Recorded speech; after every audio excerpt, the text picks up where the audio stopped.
2 taon kaming magkasintahan bago dumating ang anak namin. Kung tutuusin, hindi talaga kami nagplano. Bata pa kami pareho noon, ako 22, siya 24. Pareho kaming may pangarap, pareho kaming excited sa buhay. Noong una, simple lang ang relasyon namin. Yung tipong magkikita pagkatapos ng trabaho, kakain sa karinderya, magtatawanan sa mga corny jokes. Siya yung tipo ng lalaki na kahit wala masyadong pera, marunong mag-effort. Minsan may dala siyang keychain, minsan candy, minsan lang bulaklak. Pero hindi mahalaga kung gaano kamahal, kasi ramdam kong galing sa puso. Naalala ko pa nung monthsary namin, wala siyang dalang regalo. Umupo lang siya sa tabi ko, tapos bigla niyang sinabi, "Pasensya na, wala akong pambili ngayon. Pero gusto kong malaman mo, araw-araw pipiliin kita. Hindi lang ngayong monthsary." Doon ko naisip, siya na. Siya yung taong gusto kong makasama pang habang buhay. Pero iba talaga ang tadhana kapag may dumating na hindi inaasahan.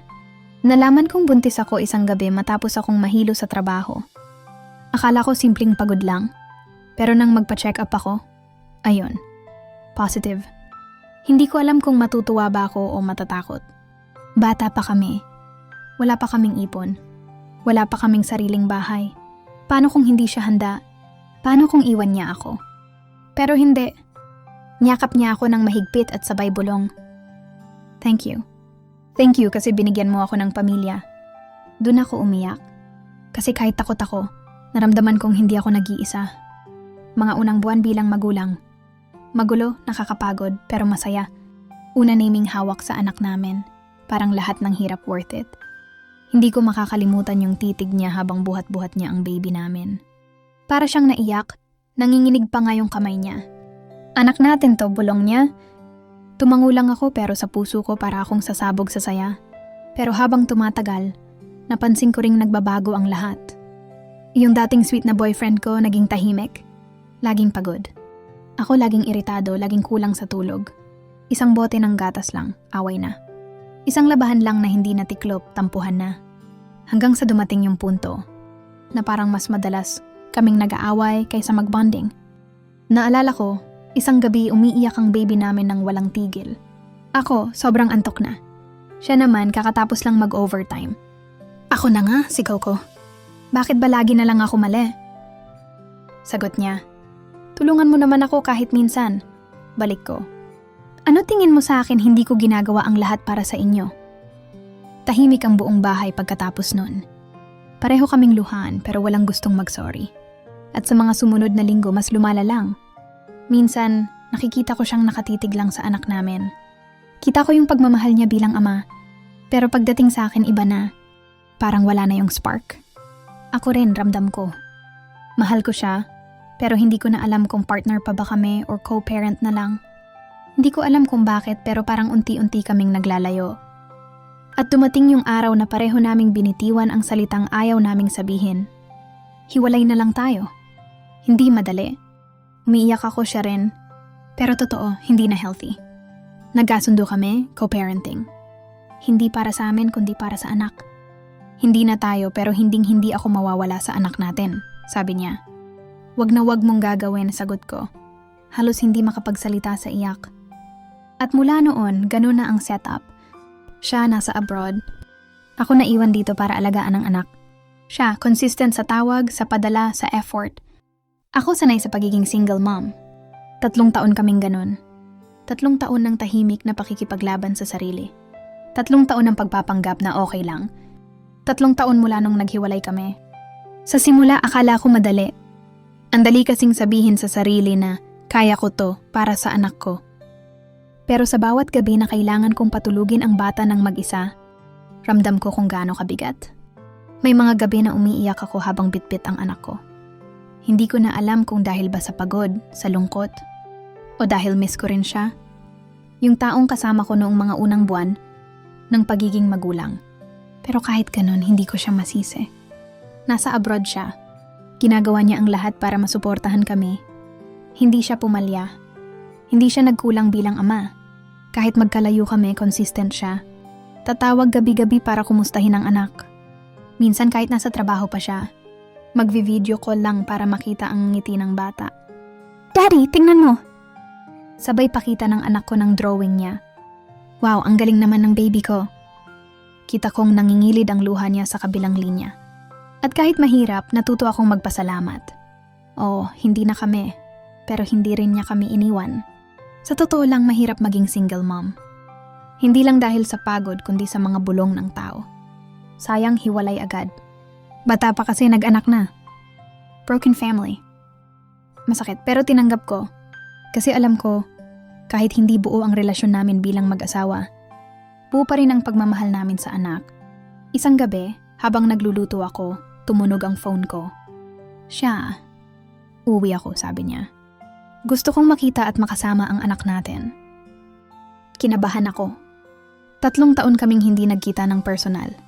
Sa isip ko, kaya ko naman siguro. Ihahatid ko lang yung bata, uwi agad ako. Simple lang. Pero hindi ko alam kung bakit bumilis ang tibok ng puso ko ng araw na yon. Pagdating ko sa hotel, halos hindi ko siya makilala agad. Mas tumangkad yata siya. O baka mas nag-mature lang ang itsura niya.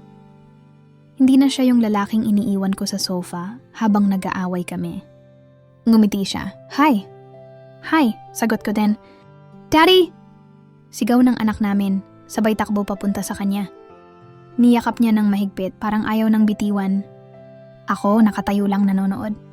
May tuwa, may kirot. Salamat sa paghatid, sabi niya. Tumango ako. Sige, enjoy kayo. Akman na akong aalis nang bigla siyang nagsalita.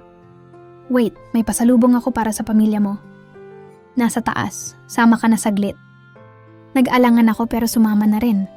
Pagpasok namin, ang anak namin agad na dumampot ng mga laruan at chocolates. Ako na natili lang sa may pintuan. Umupo ka muna, alok niya. Okay na ako dito, sagot ko malamig ang boses. Tahimik. Ramdam ko ang awkwardness. Pero naramdaman ko rin yung mga mata niya, nakatitig sa akin. Kamusta ka na? Tanong niya. Pero busy, sanay na rin. Lumapit siya. Hindi ko alam kung anong sasabihin hanggang sa maramdaman kong hinawakan niya ang pisngi ko. At bago pa ako makagalaw, hinalikan niya ako. Hindi basta halik. Hindi awkward. Yun yung tipong sabik, matagal nang pinipigil. At bumigay ako. Parang bumalik kami sa dati. Parang nawala lahat ng taon na lumipas. Para bang kami ulit? 2 batang nagmamahalan, walang iniisip, walang iniwan. Pero sa gitna ng sandaling yon, Mommy, Daddy! Nasaan kayo? Sigaw ng anak namin. Parang may malamig na tubig na ibinuhos sa amin. Agad kaming naghiwalay. Nagtama ang mga mata namin. Halatang pareho kaming nagulat. Pareho kaming hindi alam ang gagawin. That night, hindi ako nakauwi. Hindi ko alam kung paano nangyari. Basta alam ko lang bumigay kami. Pero kinabukasan, habang nakaupo ako sa gilid ng kama, pinapanood ko siyang nilalaro ang anak namin. May bigat akong naramdaman sa dibdib. May spark pa rin. May init pa rin. Pero hindi na siya yung laman ng puso ko. Umaga, maliwanag ang sikat ng araw na pumapasok sa bintana ng hotel. Naririnig ko ang tawa ng anak namin habang nilalaro siya ng tatay niya. Ako, nakatulala lang. Ang daming pumapasok sa isip ko. Ano bang nangyari kagabi? Bakit ako bumigay? At higit sa lahat, bakit parang wala nang naramdaman ang puso ko? Ngayong nakikita ko siya. Nang tulog na ang anak namin sa hapon, doon kami nagkausap. Tahimik lang kami sa una. Siya ang unang bumasag ng katahimikan. Gusto kong itry ulit, bulong niya. Napatigil ako. Ano? Gusto kong bumuo ulit ng pamilya natin. Na-miss kita. Hindi lang bilang nanay ng anak ko, kundi ikaw mismo. Doon ako napaiyak. Kasi sa totoo lang, ang dami kong hinintay na pagkakataon na marinig yon mula sa kanya. Pero ngayon na sinabi niya, bakit wala na akong nararamdaman? Huminga ako ng malalim bago sumagot. Hindi na, sabi ko. Bakit? Wala na naubos na. Pinilit kong buuin ang sarili ko nung iniwan mo ako dito. Pinilit kong tumayo mag-isa. At ngayon, oo, may alaala pa, may init pa, pero wala nang pagmamahal na gaya ng dati. Kita ko sa mata niya ang sakit, pero hindi na ako pwedeng magsinungaling. Hindi na rin ako pwedeng umasa sa bagay na alam kong hindi na mabubuo. Paano yung kagabi? Tanong niya, pagsabog ng damdamin. Pagbitaw sa matagal na naming pinipigil. Pero hindi ibig sabihin nun, kaya pa nating balikan yung dati. Tahimik siya. Tumango lang. At dun ko nakita yung respeto niya. Wala siyang pilit. Wala siyang reklamo. Tinanggap niya ang sinabi ko. Nagkasundo kami? Hindi bilang mag-asawa kundi bilang magulang. Hindi na tayo, sabi ko, pero pamilya pa rin tayo para sa anak natin. Hinawakan niya ang kamay ko. Hindi romantiko, kundi simbolo ng pagkakaintindi. Salamat, sagot niya. Kinagabihan, umuwi ako kasama ang anak ko. Tahimik lang siya sa likod ng kotse. Hawak ang laruan na bigay ng tatay niya. Ako nagmamaneho habang pinipigil ang luha. Hindi dahil sa sakit ng pagkawala, kundi dahil sa bigat ng katotohanan. Hindi na kami. At hindi na rin kami magiging kami. Pero sa puso ko may kapayapaan. Kasi alam ko, hindi man kami magkasama, hindi rin niya kami iniwan. Minsan hindi sapat ang nakaraan para buuin ang ngayon. Minsan hindi sapat ang alaala para buhayin ang pagmamahal. At minsan ang pinakamature na desisyon ay tanggapin na hindi lahat ng relasyon na uuwi sa happy ending. Pero kahit ganon, may mas mahalagang bagay pa ring natira, ang anak namin. At dahil sa kanya, magkasama pa rin kami. Hindi bilang magkasintahan, kundi bilang magulang.